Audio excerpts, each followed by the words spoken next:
This is how I made a 2D animation using Blender and AI. I started off by drawing a 2D character in 2D mode in Blender, and as you can see, I'm just using a normal ink pen, just drawing in separate pieces and separate objects, the body, the head, and the arms, so that we will be able to rig them later on. And I draw only one piece of the arm and one piece of the leg so that I can mirror them later on. And as you can see here, I was trying it out. And another thing also I recommend to do is to separate the eyes, the eyebrows, and the mouth into the separate objects. And you can do so by going to the edit mode and just selecting the points of the object that you want to separate, pressing P and separate by selection, so that we would have separate objects for those facial elements. So after that, I just added some fill here by creating a new layer and putting it beneath the outline. And did the same thing for the eyes because they're separate elements, the same thing for the eyebrows, the body, the pants, and the arms as well.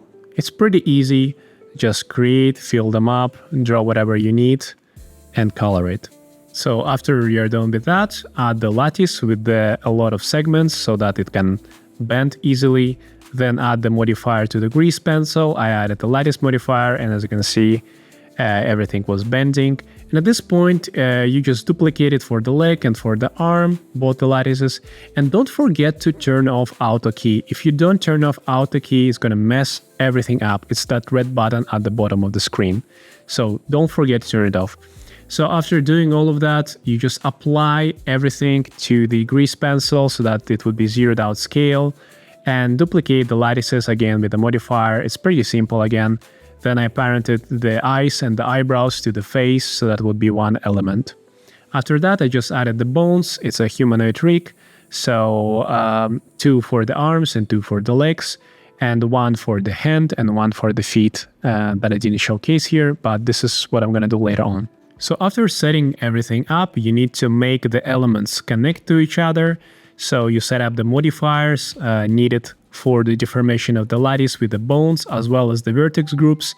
Essentially, you create the vertex groups for the lattice, where you separate them, which one goes to which bone. And after that, you just add a armature modifier to the lattice so that it would bend along.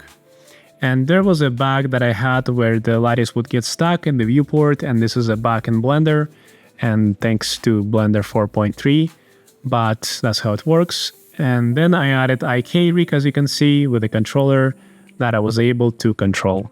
And you pretty much do the same thing for the legs as well. You also set up the IK rigs.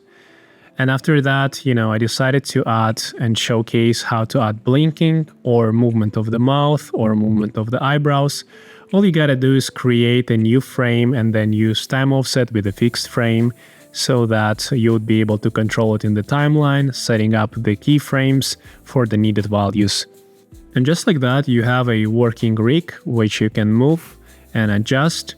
And the only thing I wanted to showcase is that I created an empty, to which I parented the bones to, and I was able to move my whole rig. My hands were disconnecting because of the parenting issue, but if the hierarchy is good, it all should be fine.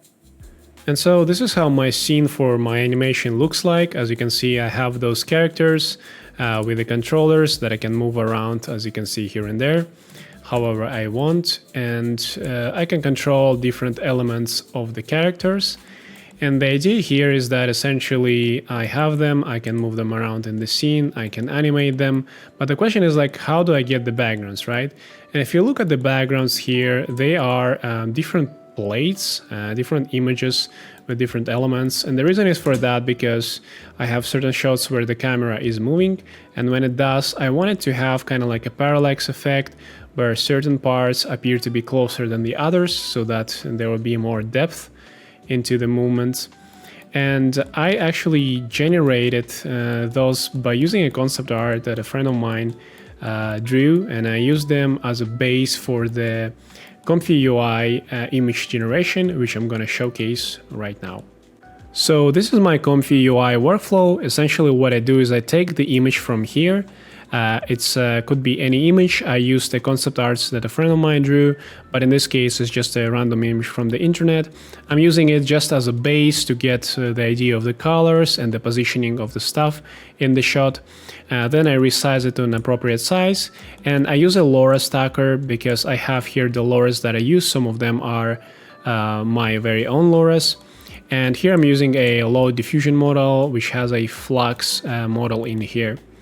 After that, there is a clip text encode, which takes the description of the image in detail, and it uses the image. As you can see, I set up noise to 0.96, and it uses the image as a base to clear up the noise and kind of like use it as a reference for generating a new one.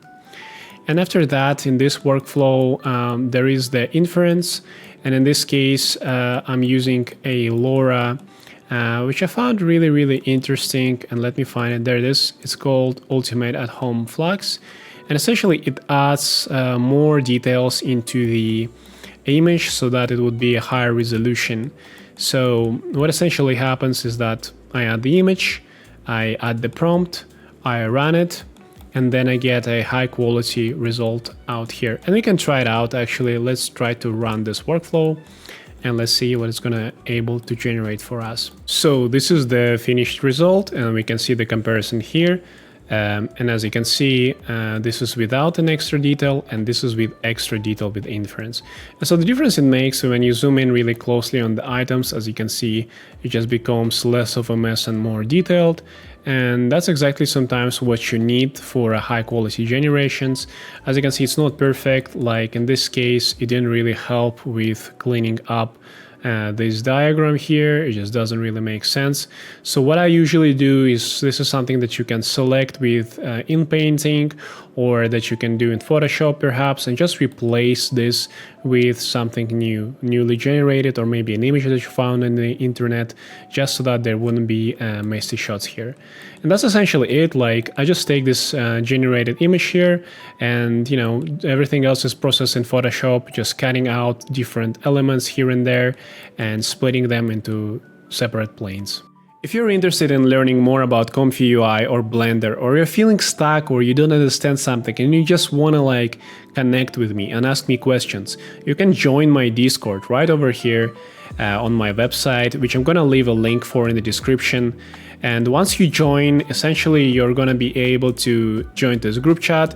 And for now, it's a closed beta, but you'll gain access at some point to image generation, which works straight away here in the chat. We all can have fun and generate different images. And also here in the discussion, you can leave whatever thoughts or questions you have, and we can talk about it. So thanks for watching. Join the Discord channel if you're interested, and bye.